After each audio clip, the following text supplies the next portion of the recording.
Hey, what's up, stream keepers? Thank you for coming back to my channel, and really appreciate those who have given me feedback and encouragement to continue on, doing these videos to share information with you guys.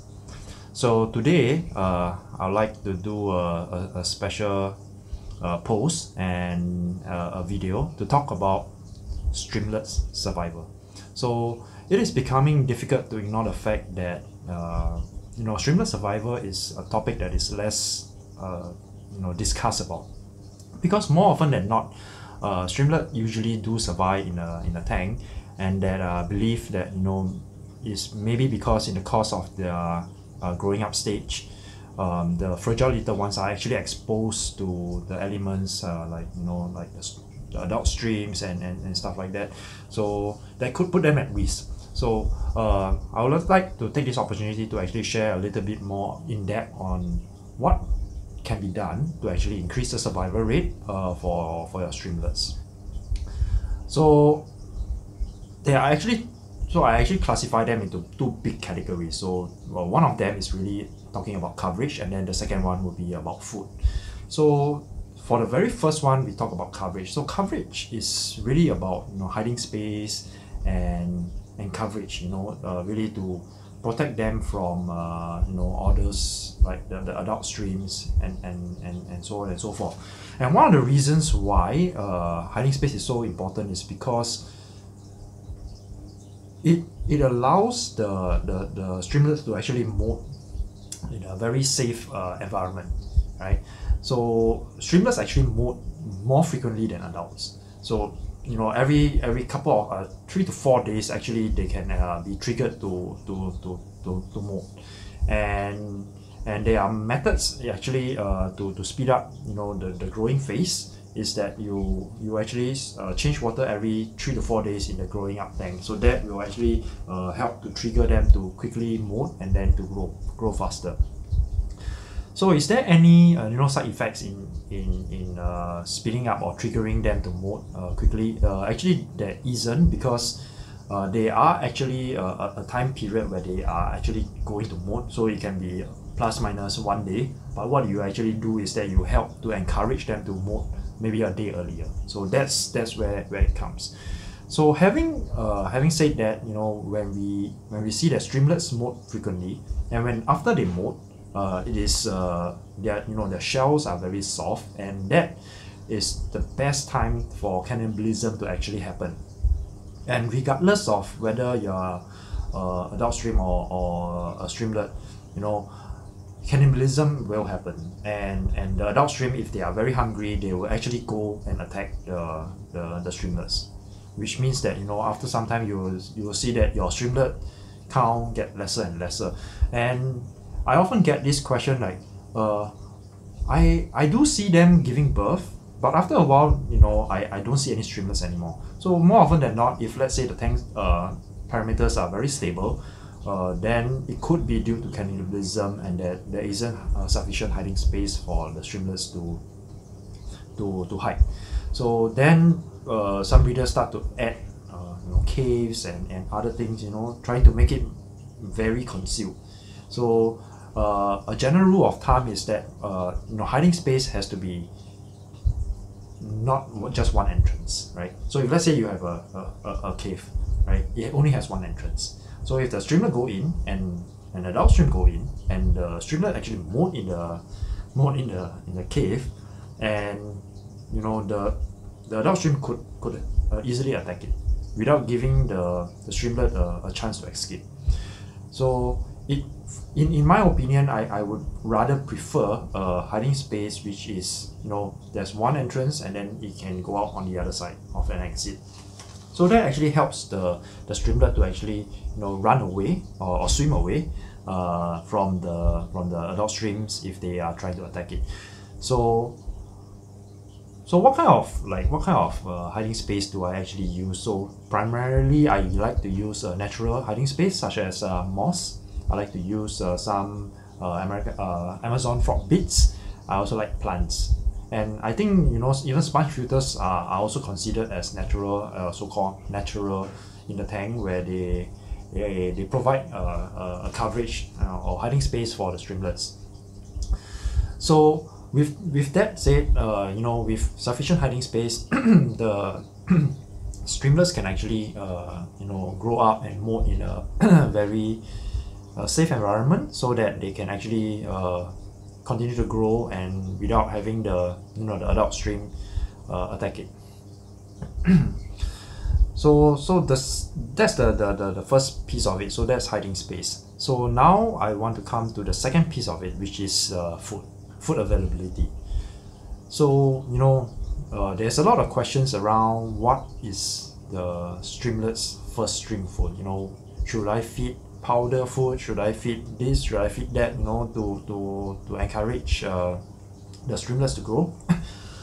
I would personally think that, you know, having food available to the streamlets is important. Reason being is that, you know, the streamlets are usually very small, and they don't really, you know, wander around too much.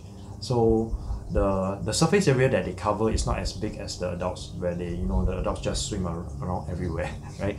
So for streamlets, they are more they usually stick to the tank walls. They usually stick to the ground. They try to hide and be away from the adults as much as they can during feeding time.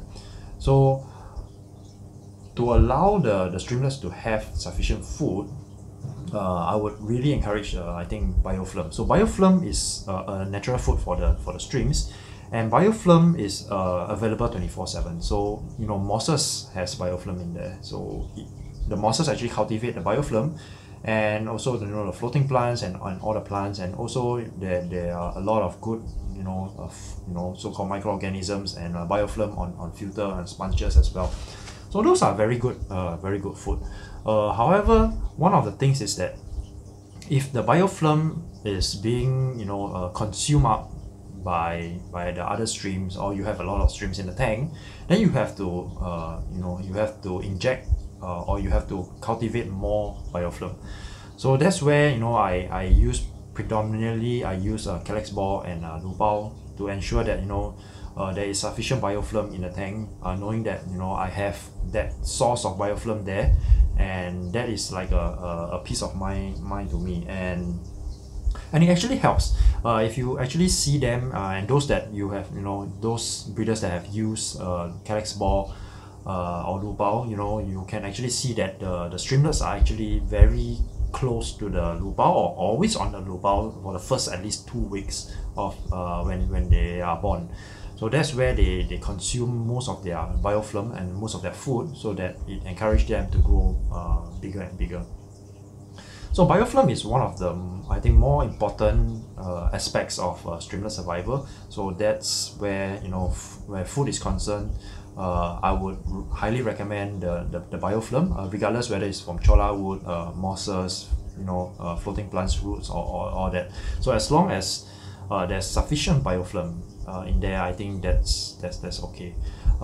If you can see, you know, behind my tank, you can see that there's a lot of the plants in there. However, all these plants are actually contained in a pot, right? So it doesn't grow exponentially big. It also doesn't, you know, disturb the soil, because they do not have drainage hole in those pots. So now coming to the next part of increasing streamlet survival rate is, what I do is I will shift the streamlets before they are 0.8 cm to another tank. So for example, over here you can see over here, this is my main breeding tank, for example, and then this tank over here will be the growing up tank. So whenever the streamlets grow to a certain size, then I will start to net them out and then transfer them over to a grow up tank. This is what I have been taught by the Taiwanese, and they have used this method and have shared with me many advantages of it. One of them is that, you know, if you are doing selective breeding in one of the main parent tank, you do not want the streamlets to actually you know, a sneaker male to actually crossbreed with your breeding stock, so to say. So when we shift the streamlets over from one tank to the other, the streamlets is is also more comfortable in the sense that there's no natural predator. There's the adult shrimps are not there to actually cannibalize on them. Another good point about this is that when you shift the streamlets over instead of the female over, because when the streamlets reach a certain size, it's much easier to net them out, right? So as long as it's below 0.8 cm, you can actually net them out quite easily. You can actually see them and actually net them out quite easily. So one of the reasons why I move the female over there, a buried female over there, is because I want the female to continue breeding, and every time when they bury, it doesn't mean that they are not saddled. So they can be both buried and saddled at the same time, right? So what I want to do is that I want to make sure that after they release the clutches, the clutch of streamlets, then they will start to then they will molt, because they carry about 28 days, right? The streamlets, the eggs will be about 28 days. So after 28 days, they will fully release the streamlets, and after removing the streamlets, then they will molt, and then they will be buried again. So I do not want to miss that window of opportunity. So that is some of the learnings that I've was taught by the Taiwanese. So it is a very good method. I understand that it may be difficult to net them out, especially the streamlets. So that's the reason why some of you can see my tanks, they are fairly clean. There's not much like huge mosses or huge plants in there. So it makes netting the streamlets out much easier. So you ask me if there's any problems netting out the streamlets in my tank. I do not see any challenges so far. Every time when I see there's a streamlet that is of a certain size, I will just net them out to the grow out tank, and this has helped me improve my streamlets count by a lot. And one of the reasons is because in that grow up tank there's nothing but food, and there's no just food and themselves right there, so they can just breed. They can just grow and continue to grow, and once they reach a certain size, at about 1.2 cm, I will start to net the males out of the tank, because I do not want the streamlet tank to start breeding again, so to speak. So because if the streamlet tank start to breed again, then there's really no control over that, and that's also the reason why keeping streamlets in the tank, in the parent tank or the stock breeding tank, is not advisable. It's because we do not want to have a mixture of all those string breeding together. It becomes this is not really selective breeding. So if you really want to do selective breeding, you have to remove the non-controlled parameters such as the streamlets. So you have to remove the streamlets to another tank as well. So this is some of the important things that I can share with you in regards to streamlet survival. So two things. So one is coverage, which is hiding space, natural coverage such as moss, floating plants, and and all that. And then the second part is about removing about food, biofilm and all that.